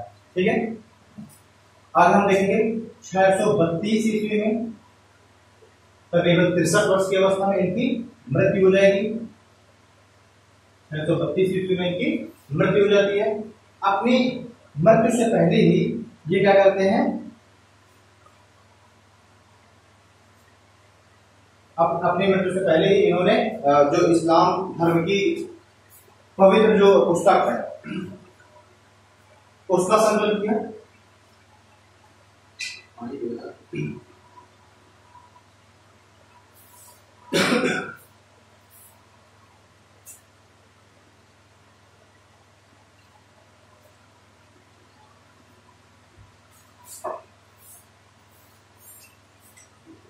632 ईस्वी में क्या हो गई? 632 ईस्वी में इनकी मृत्यु हो गई। अच्छा, इनके द्वारा जो प्रमुख जो कार्य है वो बाद में पढ़ेंगे, थोड़ा सा पहले इसको समाप्त कर लेते हैं। 632 ईस्वी में इनकी मृत्यु हो गई। जब इनकी मृत्यु होती है तो इन्होंने अपना कोई भी उत्तराधिकारी नियुक्त नहीं किया था। ठीक है, इन्होंने कोई उत्तराधिकारी नियुक्त नहीं किया था। लेकिन जो इस्लाम धर्म है, इस्लाम धर्म के अनुसार उत्तराधिकार की जो संकल्पना है उसको स्वीकार नहीं किया गया है। यानी उत्तराधिकार का जो नियम है उसको एक्सेप्ट नहीं किया गया है। तो इसी कारण से इन्होंने अपना कोई भी उत्तराधिकारी नियुक्त नहीं किया था। अब जब बिना उत्तराधिकारी नियुक्त करे इनकी मृत्यु हो गई तो उत्तराधिकार के लिए, ठीक है, यानी खलीफा पद के लिए अब संघर्ष होने लग गया। उस संघर्ष में 4 मुख्य खलीफा प्रकाश में आते हैं। यानी इनके उत्तराधिकारी के लिए इनकी मृत्यु के पश्चात जो उत्तराधिकार का जो संघर्ष होता है उसमें 4 लोग मुख्य रूप से हैं। देखिए सबसे पहले क्या है, जो सबसे पहले जो खलीफा बने वो बने अबू बकर। कब बनते हैं? तो 632 ईस्वी में खलीफा बने, 632 से 634 ईस्वी तक इन्होंने खलीफा का पद धारण किया। ठीक है, तो पैगंबर मोहम्मद साहब की मृत्यु के पश्चात कोई उत्तराधिकारी था नहीं इनका घोषित, तो इसी वजह से उत्तराधिकार का युद्ध होता है और उस युद्ध में अबू बकर विजयी होते हैं और अबू बकर पहले खलीफा बनेंगे। तो 632 से लेकर के 634 ईस्वी तक। अबू बकर के बाद दूसरे खलीफा बनेंगे उमर, 634 में अबू बकर की मृत्यु हो जाती है। तो 634 से लेकर के और 644 ईस्वी तक उमर खलीफा रहे। उमर के बाद तीसरे खलीफा बनते हैं उस्मान 644 से लेकर के 656 ईस्वी तक उस्मान खलीफा रहे। 656 में उस्मान की मृत्यु हो जाएगी, लेकिन उस्मान 70 वर्ष की अवस्था में तो खलीफा का पद प्राप्त करते हैं उस्मान। एक समय में जो मुस्लिम समुदाय के बीच ईर्षा, भ्रष्टाचार, ठीक है, लालच, ये सब जो बुराइयां हैं, जो कुरीतियां हैं, ये सब कुरीतियां व्याप्त हो चुकी थी। ठीक है, तो उस्मान वही संघर्ष करते यही सब बुराइयों को दूर करने का प्रयास करते ही 656 ईस्वी में उस्मान की मृत्यु होती है। उस्मान की मृत्यु के पश्चात 656 ईस्वी में अगले खलीफा बनेंगे अली। अली कौन है? तो अली मोहम्मद साहब के अली दामाद थे। ठीक है, मोहम्मद साहब की पुत्री फातिमा, उनकी फातिमा के पति थे कौन? ये अली। तो अली जो है 656 ईस्वी में अली खलीफा के पद पर बैठते हैं, खलीफा बनते हैं और 656 से लेकर के 661 ईस्वी तक रहते हैं। 661 में अली की मृत्यु हो जाएगी। अब जब 661 में अली की मृत्यु हो जाएगी तो एक बार पुनः से यहाँ पर संघर्ष का दौर फिर से प्रारंभ हो जाएगा, क्योंकि 661 ईस्वी में जब अली की मृत्यु होती है तो अली के जो ज्येष्ठ पुत्र थे जिनका नाम था मोहम्मद हुसैन को अली का उत्तराधिकारी बनाया जाता है, उस गद्दी पर बैठाया जाता है। लेकिन अब मक्का और मदीना की जो जनता है, मक्का और मदीना की जनता मोहम्मद हुसैन को अगला खलीफा मानने से इनकार कर देती है। ठीक है, उनके द्वारा कहा जाता है कि मोहम्मद साहब, जैसे अब यहीं से देखिए दो जो समुदाय हैं, दो संप्रदाय हैं, वहां उसमें भी इस्लाम धर्म में विभाजित हो जाएगा, शिया और सुन्नी में, जिसमें कहा जाता है कि जो सुन्नी जो संप्रदाय वाले हैं वो अधिक कट्टर थे।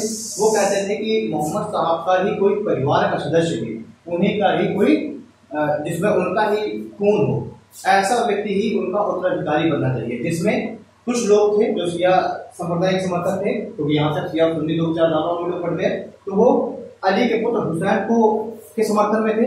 और सुन्नी संप्रदाय का जो समर्थन करने वाले लोग थे उनका मानना था कि नहीं, क्योंकि इस्लाम धर्म में उत्तराधिकार को शामिल नहीं किया गया, इस्लाम धर्म उत्तराधिकार का विरोध करता है।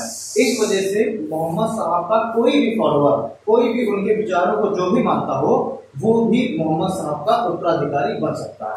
ठीक है, यहाँ से दो विचारधाराओं पढ़ गए इस्लाम धर्म के लोग, सुन्नी और शिया। शिया क्या मानते थे? शिया मोहम्मद साहब के ही परिवार के किसी व्यक्ति को, जिसमें हुसैन प्रमुख थे, उनको बनाना चाहते थे अगला खलीफा। लेकिन जो सुन्नी संप्रदाय के लोग थे वो उत्तराधिकार को नहीं मानते थे। वो कहते थे कि पैगंबर मोहम्मद का कोई भी जो फॉलोअर हो वो भी खलीफा बन सकता है। एक आगे का क्षेत्र में क्या होता है, मोहम्मद ये जो अली है ये मृत्यु हो जाती है। अली के बाद जो अगला खलीफा बना दिया था वो बना देता मोहम्मद हुसैन को। अब अच्छा, यहाँ पे एक चीज ध्यान देने योग्य है कि इस समय उस्मान के समय में जो राजधानी है, राजधानी को मदीना से शिफ्ट करके और दमिश्क कर दी गई थी राजधानी। ठीक है, यहाँ पर राजधानी दमिश्क कर दी गई थी। अली ने अपनी राजधानी दमिश्क से कुफा कर दी। अली ने अपनी राजधानी का स्थानांतरण कहां से कहां कर दिया? तो दमिश्क से कुफा कर दिया था। अब यहाँ देखिए, जब मोहम्मद हुसैन जब खलीफा बनते हैं तो मक्का और मदीना के लोगों ने कहा कि मोहम्मद हुसैन की जगह एक यजीद, जो कि मोहम्मद साहब के फॉलोअर में ही प्रमुख था, यजीद। तो मक्का और मदीना के लोगों ने कहा कि यजीद को अगला खलीफा बनना चाहिए। लेकिन जो कुफा के कुफा के लोग मोहम्मद हुसैन का समर्थन कर रहे थे। कुफा के लोग मोहम्मद हुसैन का समर्थन कर रहे थे। बाकी मक्का और मदीना के जो लोग थे वो किसका समर्थन कर रहे थे? तो मक्का और मदीना के लोग यजीद का समर्थन कर रहे थे। मक्का मदीना वाले यजीद का समर्थन करते हैं, कुफा वाले मोहम्मद हुसैन का समर्थन करते हैं। आखिरकार मोहम्मद हुसैन अपने पद से को त्याग दे देते हैं। क्या कहते हैं? यजीद को अगला खलीफा बना दिया जाता है। लेकिन जब अपना पद त्याग देते हैं तब फिर काफी सारे एक बड़ा समर्थक वर्ग उभर के सामने आता है। जिसमें मुख्य रूप से कुफा के लोग थे, कुछ दमिश्क के लोग थे, मक्का मदीना के भी कुछ फॉलोअर्स थे। उन वो कहने लग जाते हैं, वो मोहम्मद हुसैन को एक बार फिर से मोटिवेट करते हैं कि आपको खलीफा के पास आपको ही ग्रहण करना चाहिए। अब आगे क्या होगा कि जब कुफा के लोग मोहम्मद हुसैन को अगला खलीफा बनाने के लिए जोर देते हैं, तो अब मोहम्मद हुसैन और उसके यजीद के बीच कुफा से तकरीबन 25 मील दूर एक स्थान है करबला। उस करबला के मैदान में यजीद और मोहम्मद हुसैन के बीच युद्ध होता है, उत्तराधिकार का युद्ध होगा, और इसमें मोहम्मद हुसैन की हत्या कर दी जाती है यजीद के द्वारा, और यजीद अब खलीफा का पद ग्रहण कर लेता है। ठीक है, तो हम देखेंगे कि कुफा के समीप करबला में यजीद द्वारा मोहम्मद हुसैन की हत्या कर दी जाती है। ठीक है, और अब यजीद खलीफा बन जाएगा।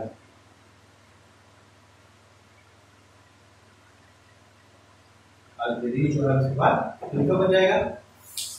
तो यहीं से अब जो मोहम्मद हुसैन की जो ये हत्या हुई, यहाँ से ही शिया और सुन्नी जो संप्रदाय है इसमें और एक गतिरोध पैदा हो जाता है, और वही जो गतिरोध है वो तब से अभी तक चला आ रहा है। इस्लाम धर्म के जो दो समुदाय हैं शिया और सुन्नी, उनके बीच में ये एक यहाँ से मोहम्मद हुसैन की हत्या के बाद का जो मतभेद है वो अभी भी चला आ रहा है। ठीक है, तो जो शिया संप्रदाय के जो समर्थक हैं वो चूंकि मोहम्मद हुसैन को ही खलीफा बनाना चाह रहे थे, तो जो शिया संप्रदाय वाले हैं वो इनकी इस हत्या के विरोध में अभी भी मातम मनाते हैं, और सुन्नी संप्रदाय के जो लोग हैं वो उस मुहर्रम के दिन को सादगी के साथ मनाते हैं। ठीक है, जहाँ शिया संप्रदाय वाले वो मातम के रूप में मनाते हैं मुहर्रम के दिन को, क्योंकि मोहम्मद हुसैन की उस दिन हत्या कर दी गई थी, वहीं सुन्नी संप्रदाय के जो लोग हैं वो इस मुहर्रम के दिन को सादगी के रूप में मनाते हैं। ठीक है, हम लोग आज बात करेंगे कि हम लोगों ने देख लिया मोहम्मद हुसैन और मोहम्मद हुसैन के जो खलीफा हैं, जो उनके उत्तराधिकारी हैं। अब देखिए यहाँ पर इस इस्लाम धर्म में मोहम्मद हुसैन के द्वारा प्रत्येक मुसलमान के लिए 5 नियमों का पालन करने की बात की गई है। ठीक है, मोहम्मद हुसैन के द्वारा प्रत्येक मुसलमान को 5 नियमों का पालन करने का बल दिया गया है।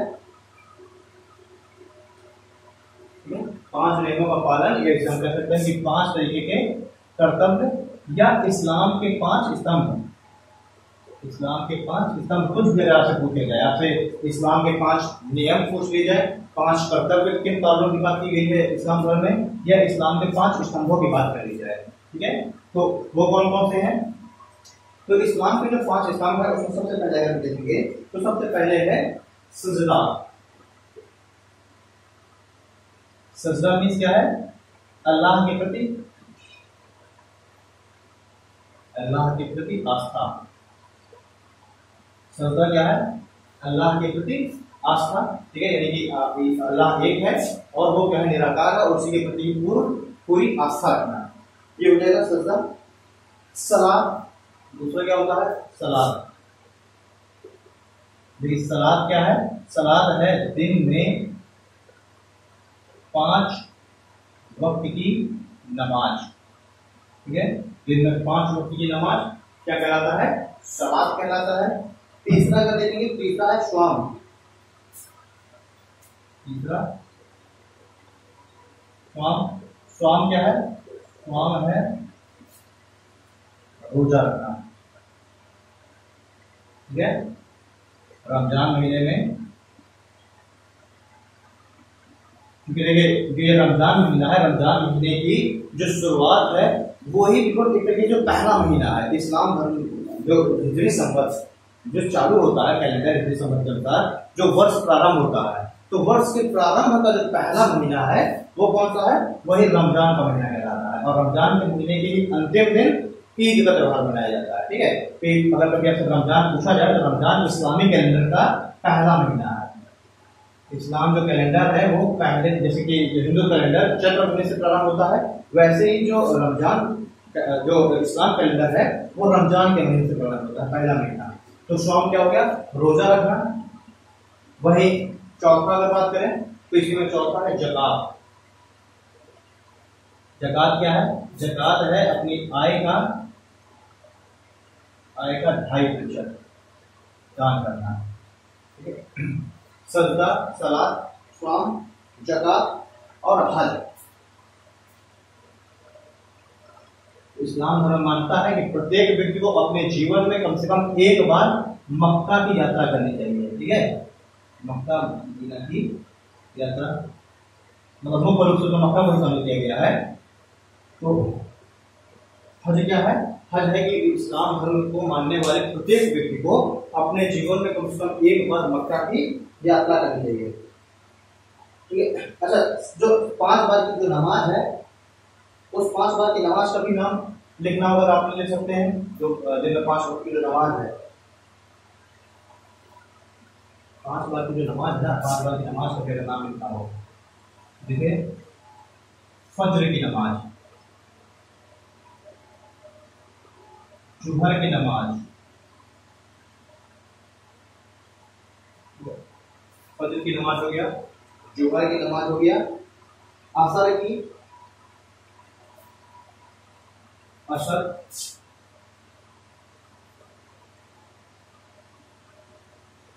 मगरिब और ईसा।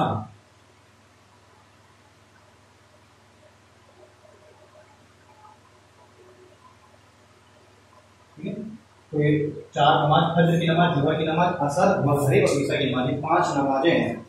ठीक है, ये हम लोगों ने देख लिया 5 नियमों या कर्तव्यों का पालन इस्लाम धर्म के अंतर्गत। अब हम इसमें कुछ और चीजें, जैसे शरीयत क्या है। शरीयत क्या है इस्लाम धर्म के अंतर्गत? शरीयत को देखेंगे तो देखिए, शरीयत क्या है? शरीयत और कुछ नहीं है, कुरान और हदीस में जो बातें लिखी हुई हैं, कुरान और हदीस में जो भी विचार और जो संदेशों का संकलन है, उसी के अनुसार ही राजनीतिक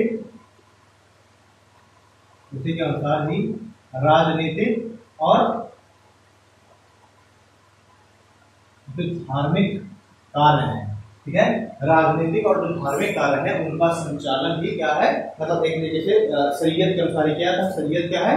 तो शरीयत है कुरान और हदीस में शामिल जो विचार हैं, जो बातें हैं, उनके अनुसार ही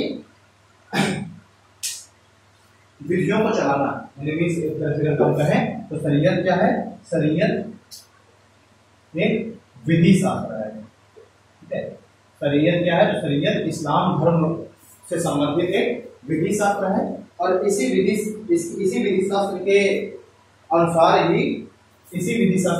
ही राजनीतिक, प्रशासनिक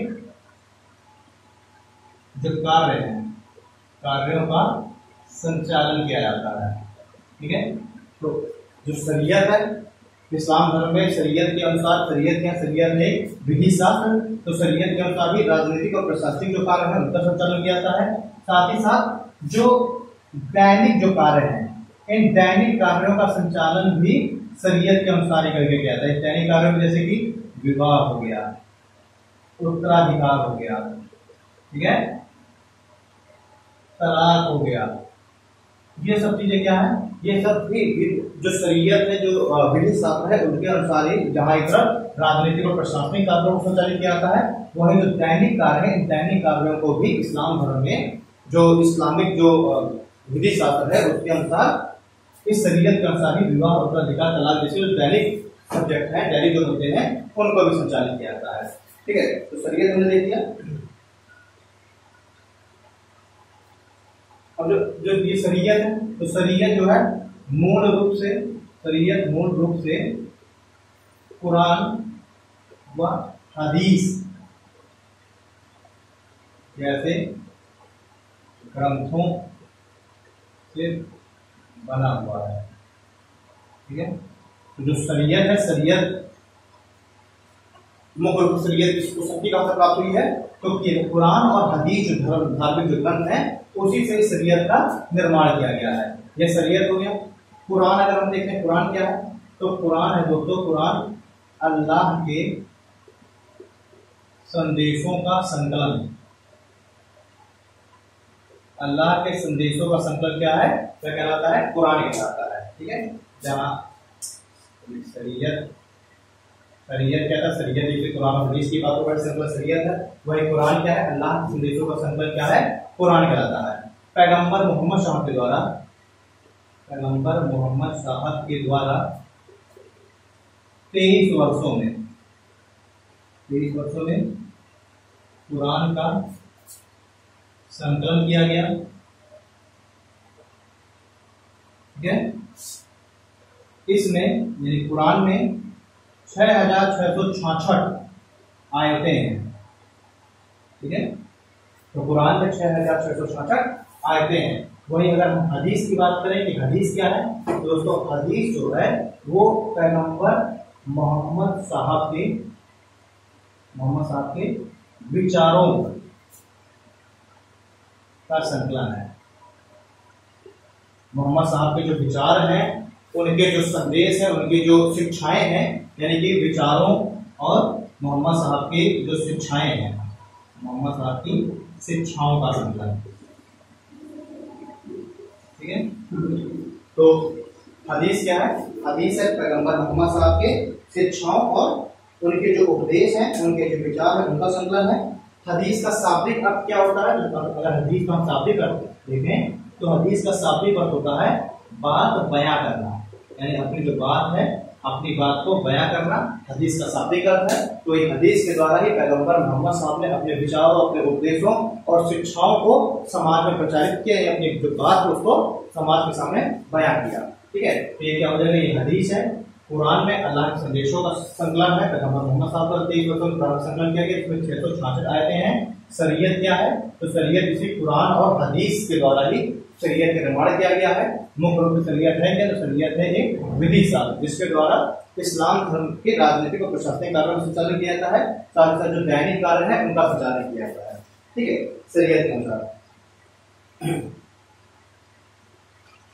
अब हम लोग इस्लाम धर्म के अंदर देख लिया था, शिया और सुन्नी जो इस्लाम धर्म है वो भी कई मतों में विभाजित है, वो भी कई जो है उसके अंदर भी काफी सारे विभेद हो चुके हैं। जैसे कि जो हिंदू धर्म है उसके अंदर भी काफी सारे विभेद हैं, वैसे इस्लाम धर्म के अंतर्गत भी काफी सारी मान्यताओं के आधार पर विभेद है, जिसमें मुख्य रूप से क्या है? शिया और सुन्नी है। शिया और सुन्नी में मैंने आपको मतलब बता दिया था कि शिया मुहर्रम का जो त्योहार है उसको मातम के रूप में मनाते हैं, वही जो सुन्नी है उस मुहर्रम के त्योहार को सादगी के रूप में मनाते हैं। ठीक है,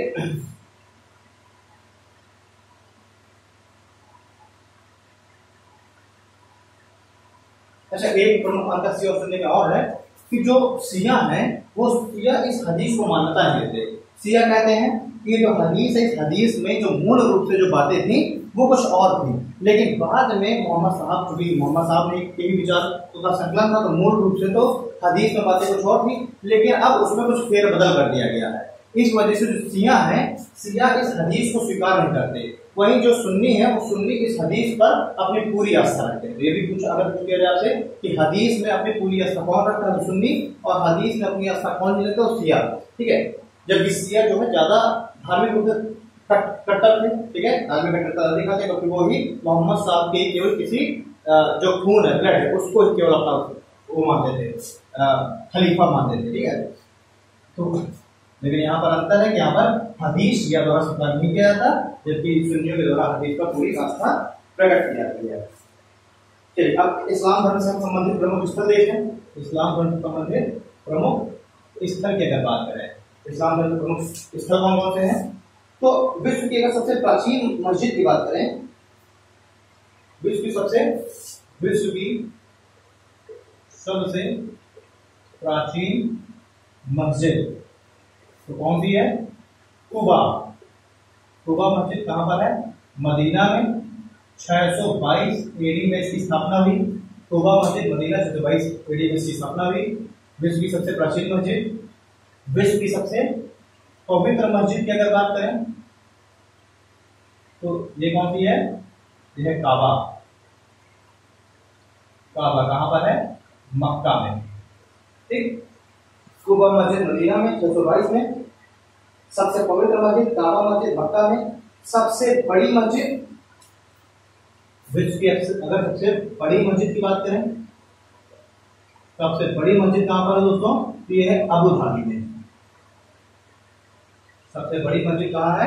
अबू धाबी में है। तो अगर हम बात करें भारत में सबसे प्राचीन मस्जिद कौन सी है, तो चेरामंजुना मस्जिद है त्रिचूर केरल में, भारत में सबसे प्राचीन। ठीक है, भारत में सबसे प्राचीन मस्जिद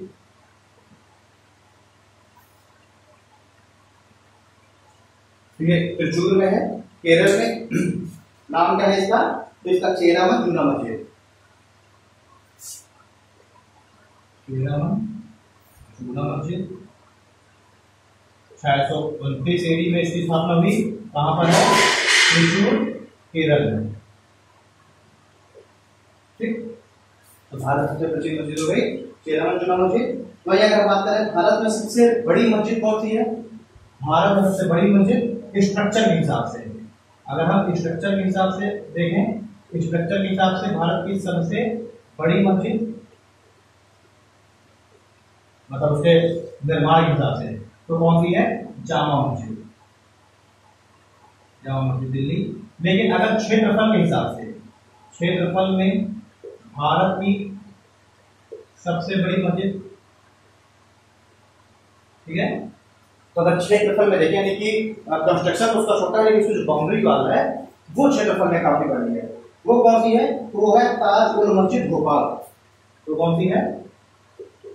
ताज उल मस्जिद भोपाल में।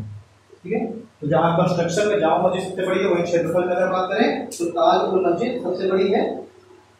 इस्लाम का सबसे, भारत में इस्लाम का सबसे पवित्र स्थल कौन सा है? तो हजरत बल श्रीनगर। भारत में इस्लाम का, जैसे यहाँ पर सबसे जो पवित्र मस्जिद कौन सी है? काबा। वहीं अगर भारत में सबसे पवित्र स्थल, भारत में सबसे पवित्र स्थल कौन सा है? तो वो कौन सा रहेगा? वो रहेगा हजरत बल श्रीनगर, हजरत बल श्रीनगर। ठीक है, ये हो गए प्रमुख स्थल। अब अगर हम प्रमुख दरगाहों की बात कर लें, तो प्रमुख दरगाहों में जैसे कि हम निजामुद्दीन औलिया की दरगाह देखते हैं, दिल्ली में है। ख्वाजा मोइनुद्दीन चिश्ती की दरगाह अजमेर में है। शरीफ चिश्ती की दरगाह अगर हम देखते हैं तो फतेहपुर सीकरी में है। तो प्रमुख दरगाहों में होंगे। उसी तरीके से हाजी अली दरगाह मुंबई। तो 4 प्रमुख दरगाहें देख लेंगे। ठीक है, दरगाह प्रमुख कौन कौन सी रहेगी? निजामुद्दीन औलिया की दरगाह, निजामुद्दीन दिल्ली, मोइनुद्दीन चिश्ती की दरगाह अजमेर, शेख शरीफ चिश्ती की दरगाह अजमेर में, अजमेर कह रहा हूँ, फतेहपुर सीकरी में, अजमेर मस्जिद चिश्ती की हो गई। और हाजी अली दरगाह कहाँ पर है? मुंबई में। तो ये 4 प्रमुख दरगाहें हो गई। इस तरीके से आज हम लोगों ने सनातन धर्म और इस्लाम धर्म को काफी डिटेल के साथ पूरी तरीके से कंप्लीट कर लिया। कल की क्लास में हम लोग इस्लाम, यहूदी और देखते हैं, अगर हो जाएगा तो पारसी को भी कल हम लोग कंप्लीट कर लेंगे। ठीक है दोस्तों, तो मिलते हैं अगली क्लास में।